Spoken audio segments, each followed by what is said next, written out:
Hello, my name's Jasper, you're watching Buckle Up, and this is the Ford Kuga. It's recently had some changes, and I'm here today to ask, is it still any good?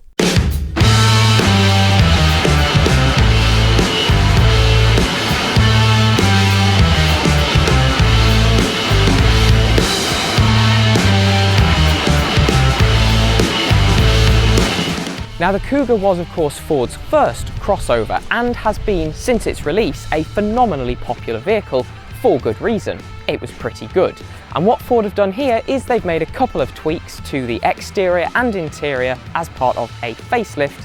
I personally think the facelifted front looks a lot better than the pre-facelift one because you've lost that kind of awkward, pinched together look that you had previously.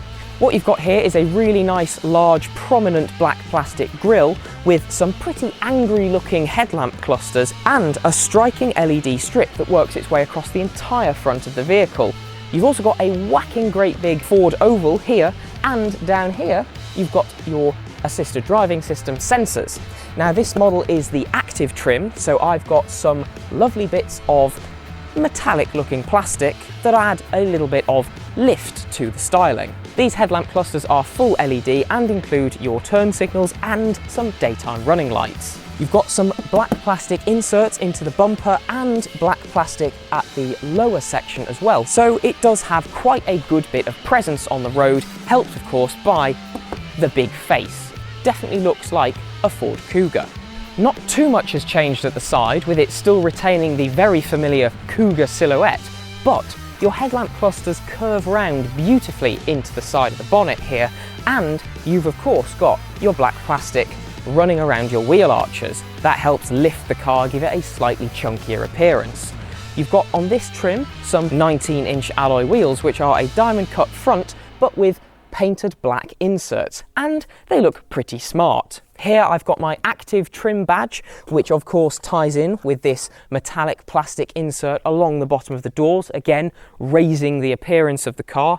I've got keyless entry, gloss black plastic auto folding mirrors with blind spot monitoring indicators in them, and I've got some roof rails which are a matte finish plastic, tinted rear glass, and more matte plastic here as well. On the other side of the car, up at the front quarter panel, I have a charging flap because this model is the plug-in hybrid variant. And then again, on the other side, here I've got my petrol fuel filler flap. I am really filming this from the wrong side, but it looks nicer when I do it this way round. Let's see what the back's like. Well, around here it's possibly the cleanest angle of the Kuga because you've got some quite nice smooth bits of styling, but it's actually my least favourite angle. I love the side profile and I think the front looks really purposeful. This just is a bit meh, I think. Now, I do quite like it still. You've got, of course, your active trim level bits of the bumper and this black plastic here, as well as twin chrome exhaust tips, which are actual exhausts, so Ford get some marks there. You've got your Cougar script and your Ford oval. Tinted rear screen with a wiper and your third level brake light up here on a little bit of a boot spoiler. I really like these light clusters, a nice popping red colour and integrated LED indicators. Over here I've got a plug-in hybrid badge because of course, as mentioned, this is the plug-in model. And then up on the roof I've got a twin shark fin antenna. The Kuga has an electronic boot, which you can obviously release by pressing the button on the boot or with a double press of the button on the key fob. And in terms of practicality, if you go PHEV, you immediately lose some boot space. Now, the maximum boot space you'll get back here is the petrol-only model, which, if you push these rear seats all the way forwards, but don't fold them flat, you get 645 litres. On the plug-in hybrid, unfortunately, because of the battery pack, that drops to 581, but that is still a great amount of space. In terms of your load space as well, you can drop those rear seats with the pull of a lever on both sides of the boot. And because this has got a pretty beefy false floor, you get a nice flat load area all the way forwards. That false floor can be dropped down to give you a bit more of a flat space in the boot, but then you get a lip onto those rear seats. You do also because it's a plug-in hybrid, get cables. Now this can come with a Type 2 charging cable and a 3-pin charging cable for home, and they will fit into this bag which will velcro itself to the side of the boot. But if you don't need to carry them around with you regularly, just keep that somewhere at home. Ford Cougars are typically quite popular with people who tow things, and this has been fitted with a factory option. So if I give this button a double press, I get my electronically extendable and retractable tow bar appearing, and it beeps a lot as you get that out.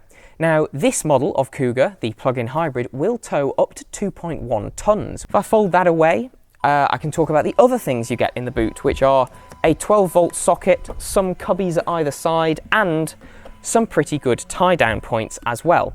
The only thing I'm not a massive fan of is this load cover, which is a kind of flimsy fabric bit of tent almost, and when you drive you can hear that rattling a little bit, which is quite annoying. But let's see what those rear seats are like. Something to mention when getting into the Cougar is you get a little door protector which pops out and guards the edge of your door. So it means that if somebody carelessly opens the door in a car park, your door will not cause any damage to another person's car. Shame it doesn't stop other people from being able to dent your car. Now, once you're back here as a rear seat passenger, the Cougar is great. There's so much space back here. Now, I'm behind my own driver's seating position, which does mean that I've got way too much legroom, to be honest, but these rear seats slide forwards and backwards, and if you put that in the furthest forwards position for the maximum amount of boot space, the driver could be probably 10 centimetres longer of leg than I am, and I would still have knee room back here. Now, the other thing to mention about these rear seats for passenger comfort is that they also recline, so you can definitely find a comfortable seating position back here. Now, you've got a 60-40 split fold, and this central seat has both a proper 3-point seat belt that's integrated into the seat instead of from the ceiling, and a pair of cup holders. My reusable bottle of water does also just fit in the door card down here, so you've got a good amount of practicality, although the pocket at the front here is very shallow, so not really going to be able to fit much down there.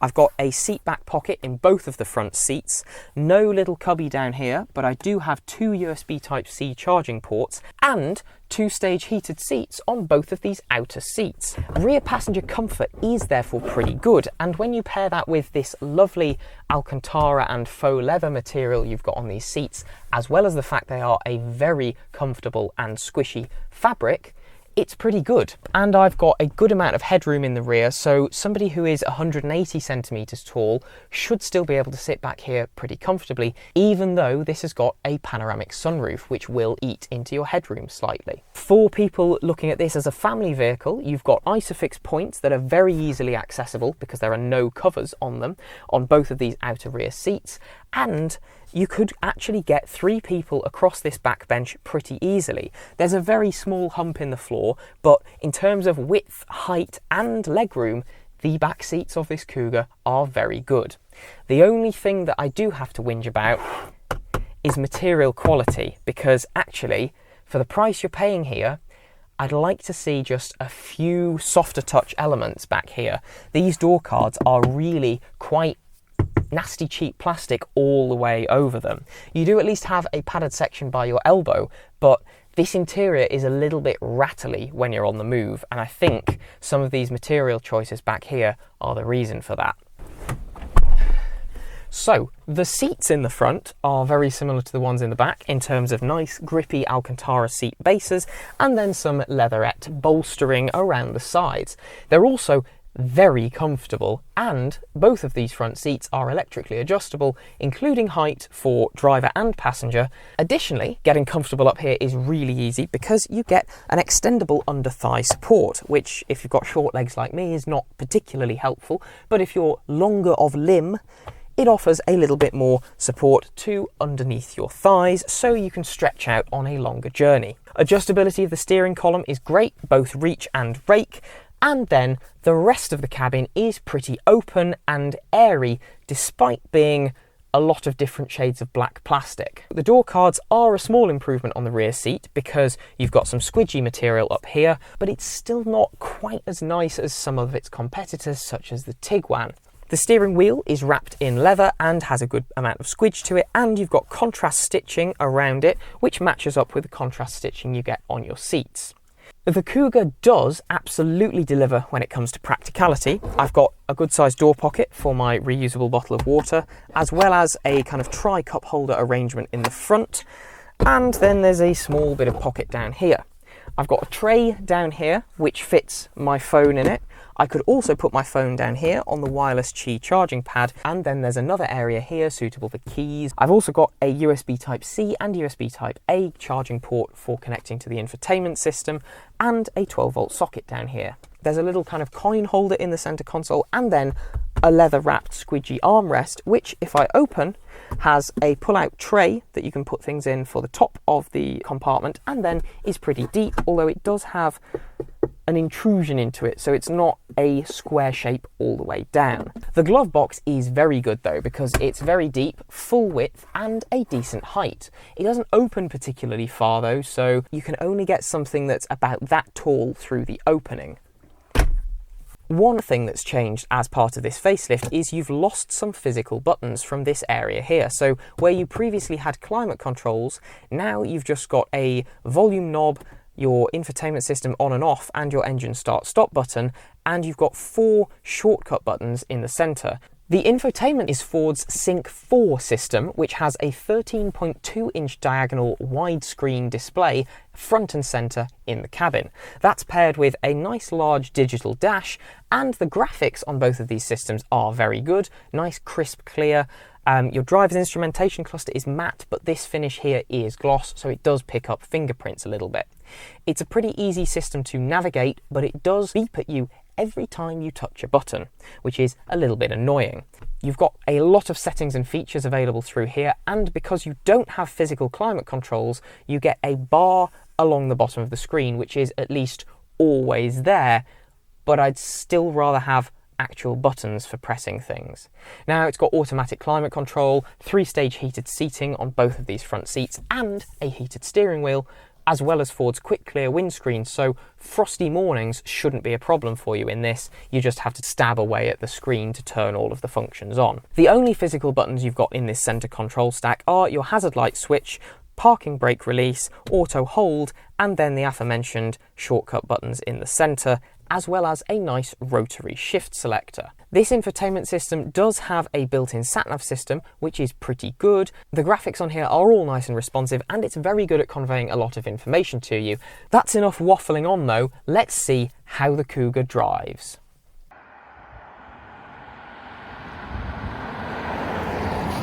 Let's start with the powertrain, which in this case is a 2.5 litre, normally aspirated Atkinson cycle petrol engine, paired with a hefty electric motor and reasonably sized 14.4 kilowatt hour battery pack. The combined total power output of the EV and petrol power plant in this plug-in hybrid model is 243 PS.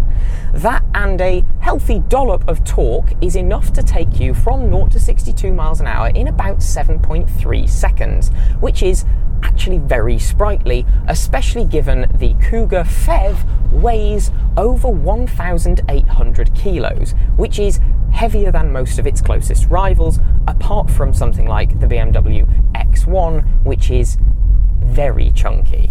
The power plants available in the Cougar start at a 1.5 litre EcoBoost petrol engine, or you can step up to a 2.5 litre full traditional self-charging hybrid, which can have about 180 horsepower, or this, the top-level PHEV. Now, you can get the top-level PHEV and the full hybrid in both front-wheel drive or all-wheel drive specification, but the one that I have got today is just front-wheel drive. With this being a plug-in hybrid, what you get is obviously that beefier battery pack and a reasonable electric-only range. In this case, you can go about 32 miles between having to plug in. Obviously, if the power demand is greater than what the motor can provide, or if you end up driving further than 32 miles, your petrol engine will take over, and the electric motor at that point just becomes a kind of supplementary addition. If you park aside gripes with plug-in hybrids, because arguably if you can make it work charging from a wall box overnight and you do fewer than 32 miles a day, you can absolutely make a full EV work for you. But if you park that, what you actually get with a plug-in hybrid is a reasonable boost in power and a fantastic boost in economy, because for short journeys you don't have to start the petrol engine, and if you put your foot down and the engine does start and you are driving sensibly, you can see probably at least 60 miles to the gallon without even trying. If you're on a long motorway journey and your battery gets flattened, you will probably see somewhere in the mid to high 50 miles per gallon range. Now obviously WLTP claimed for a plug-in hybrid is usually ridiculously high, because economy testing does not necessarily represent real-world driving, and you come out with something ridiculous like 280 miles to the gallon. Not going to see that in the real world, but you should at least comfortably see 55 to 60 depending on how you're driving the car. In terms of driving dynamics, that is something that the Cougar actually kind of excels at. It's remarkably well planted on the road, it barely rolls in corners, and you can actually feel quite a lot through to your hands as a driver.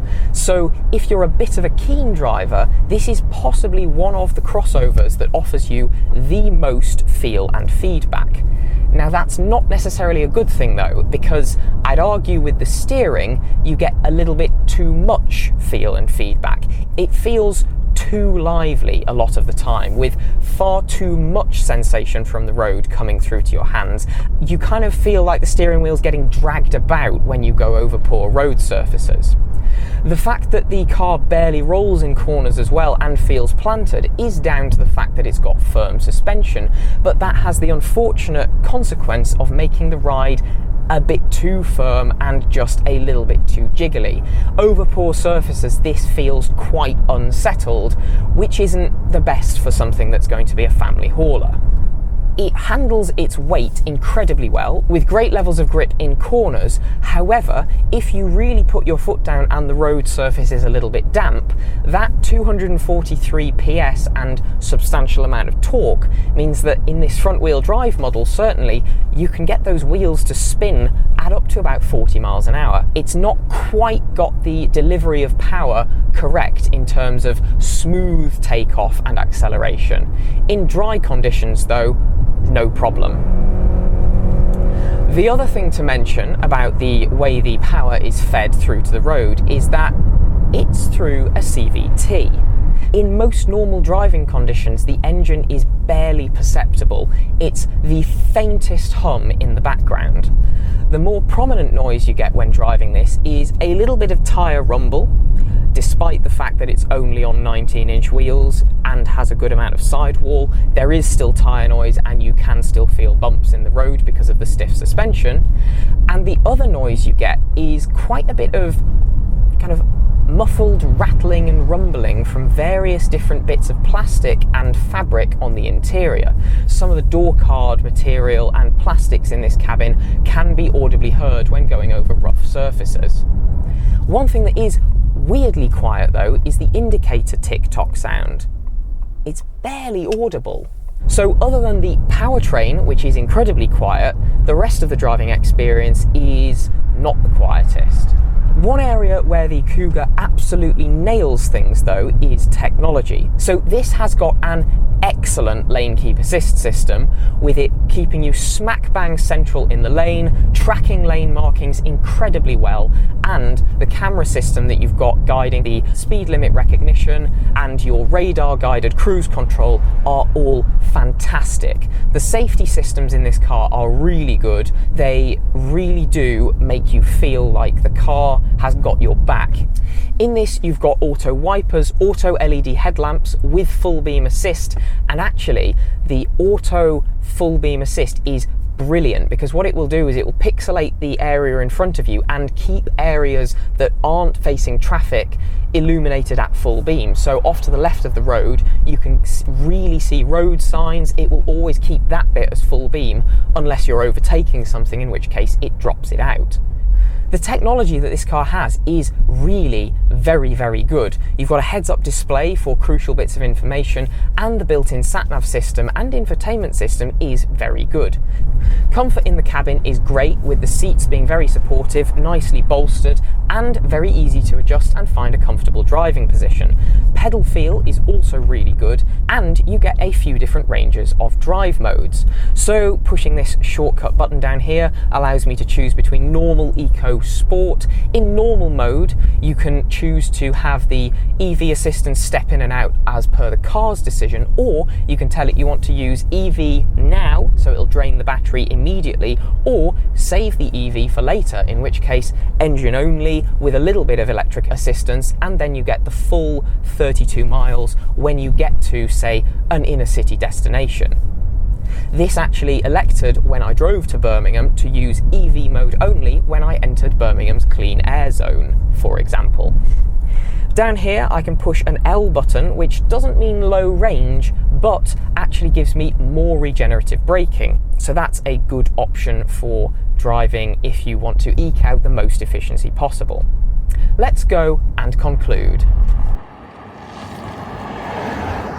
So the Ford Kuga, would I recommend getting one? Well, if you like your Ford products, look no further, because this is a great update to the Kuga model. Ford absolutely nailed the Kuga when they first released it a number of years ago, but this model is beginning to look a little bit old or less competitive in this incredibly important and highly contested segment. Some of its plug-in hybrid rivals will go further on electric mode only, and they also offer better quality interiors. Where the Kuga really does deliver though is in terms of driving feel, because Ford generally nail feedback to the driver even in this segment of car. Go and test drive one to see what you think, and also maybe consider just looking at the hybrid model or even the petrol only one if you don't think you need the plug-in option that's available. That concludes today's video, so I will say, firstly, thank you very much for watching, and secondly, there are a few ways you can support the Buckle Up YouTube channel. Firstly, our social medias, which are all linked in the video description. Please do go down there and follow us in one or all of those places. Secondly, you can like, comment and subscribe to the Buckle Up YouTube channel. Let us know in the comments what you think about the Ford Kuga. Would you buy one? Thirdly, channel memberships directly here on YouTube. You can give us a small amount on a monthly basis to help support what we do. And fourthly and finally, our merch store, which is linked in the video description. That's everything. Thank you so much for watching, and I will see you in the next video. Bye!